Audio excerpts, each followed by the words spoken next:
Assalomu alaykum. Bu handalakni urmaydi deysizlar, to'g'ri aytasizlar. Prosta video uchun. Ya'niki biz kolxozobod yangi turmush 7-brigadada dehqon ashlarning oldidamiz. Bugun 10-may kuni bu handalak juda pishishga harib qolibdi inshaalloh. Bir haftaning ichida pishib qoladi. Tarbizning eng ollari necha kilolik bo'lyapti? Bilmayman endi o'sha hozir san bu necha kilo tarozi tartib ko'rgan bo'lmasak bu necha kilo ekan.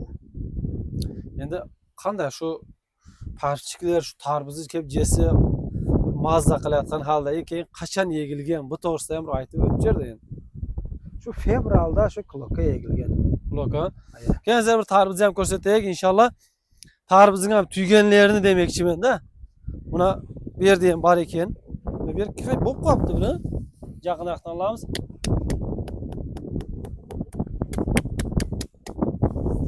Işte ko'radi deydi, qaqi mana bular. Juda yaxshi, ha? Aya.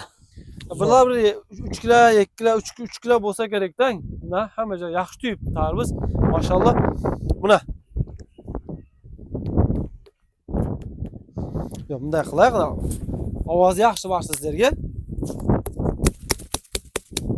Juda yaxshi bu yerda.